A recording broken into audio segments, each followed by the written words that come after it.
Alright, so I've got this Uniden Madison clock here from the old days. And I've got another motor here out of another timer. And I'm going to try and fix this. There's going to be a lot of pauses here. But I'm going to try and fix this guy with some parts out of another timer. Let's see here. Well, this is no fun. Poor camera work here. Trying to get this cover off. There we go. And this gear here. And this gear here. Oh, let me tap it out of there.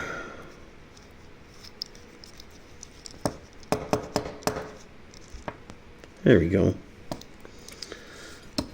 These are the gears that cause problems. These ones are good, but they're shaped slightly different than the ones in the Madison clock. So let me open this guy up and take this one out here. And it is the same, pretty much the same.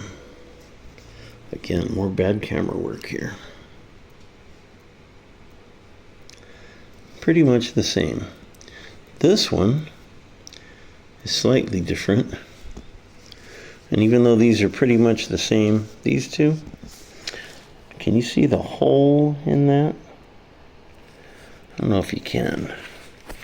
Can you see the hole in that for the shaft? The hole in the new one is smaller than the hole in the older one. Not by much, but I promise you they don't fit. This little shaft right here is bigger on these old Madisons. And this guy here, let me get it out of there. Oh boy. Let me just grab it because the teeth on it are broken anyways.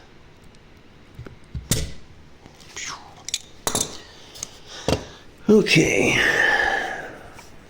The teeth on this one. Let me get a better shot here.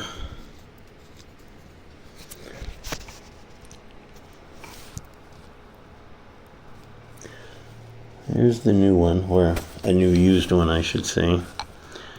And this is the Madison one. If I can get it to focus there, the teeth are broken off of this. And on the back side, you see there's a slight difference here too.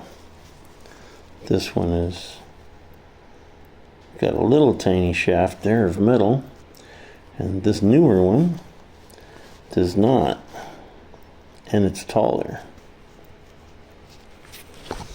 So on this old Madison clock, they had an oiler. This little guy right here is the oiler, and that has to come out.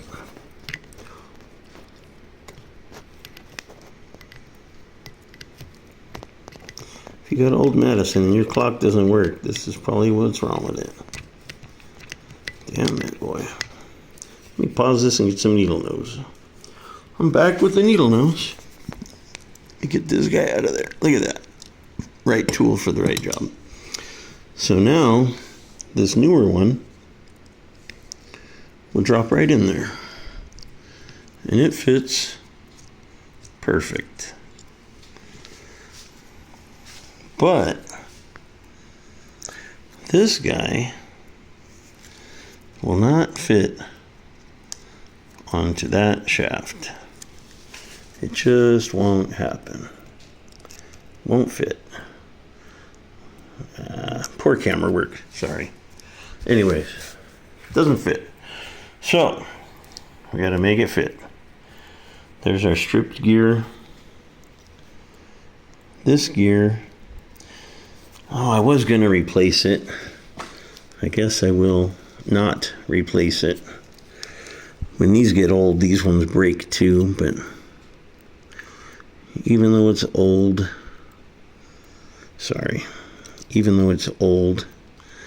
I don't see any cracks in it yet.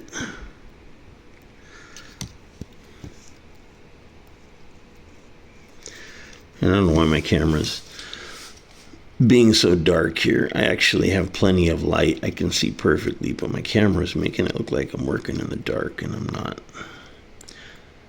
Anyways, I guess I'm going to be able to use the old one here. So check this out. I'll just put it back on there. And this guy here, see how this turns? Watch if I try going the other way. Look at that. It won't go the other way. That is what that little pin is for. That little guy slips on there and only lets this spin one direction. But that little gear goes bad. So, if you don't put the pin, see these stops on here? There's a little plastic stop here and a little plastic stop over here. And if you don't have this guy, that metal doodad, facing the right direction when you replace that gear, damn it, it will, see how it stops it? But the other way it goes just fine. Sits there on that stop. Stops her from going the wrong way. I have to make sure that I put that in the right direction, because otherwise this clock will count backwards. Not good. So I'm going to double check by spinning the gear and seeing if my seconds go in the right direction. And they do not. Look at that. It's going to count backwards. I can't spin it the other direction. So let me lift this guy up and put him on the other side there. And now, look at that. Our seconds are going the right way. All right. So stole this gear out of a different motor from a timer. It's actually from a light timer to make your lights go on and off so the bad guys think you're at home. Anyways, stole that gear out of a similar timer device, put it in the radio, and I'm going to put the cover back on. Well, no, I'm not. I'm going to get some oil and oil those shafts. But what I'm going to show you is what holds this cover on that I didn't show when I took it apart is, here we go, is that little tab right there and this little tab right here. Not the two in the middle. Those don't hold this cover. Just the ones on the end. And what I did is I just pried that one a tiny bit and that one a tiny bit so I can lift the cover off. I did not bend those ones. I just slip it in and slip it out. Anyways, so there you go.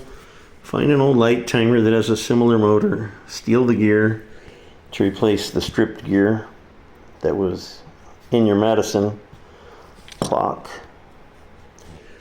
and you'll be good to go. And I'm going to pause this while I put a dab of oil in there and put the cover back on, and then I'll show it working. I'll be right back. Alright, got the dab of oil on there, got the cover back on. Here's the clock. Here's the old oiler that was behind this. The broken gear doesn't fit behind the new gear. I've heard some people claim that the oil is what caused the plastic to crumble and get old anyways. Here's the donor clock. It's going to have broken parts in it. Here, we'll stick the oiler in it. Set this old gear that's stripped on it. It barely fits. And I'll just leave them parts. Anyways, let me hook up some power to this and see if it works. Give me a pause here. All right, so we're unpaused here. I've got my high-tech extension cord here on the kitchen counter. Got my high-tech extension cord plugged in, and look at that guy. Totally silent, but look at it. Look at her go. This clock is really dirty. I do have to clean it. But she's working. Look at that. I love these old clocks. I've replaced some broken ones with frequency counters, but this one, I'm not sure what I'm going to do, but I guess I'll probably just put the clock back in. But anyways, you can pick up these old light timers for 10, 15 bucks on eBay. And then you can steal the parts. And this is what you get.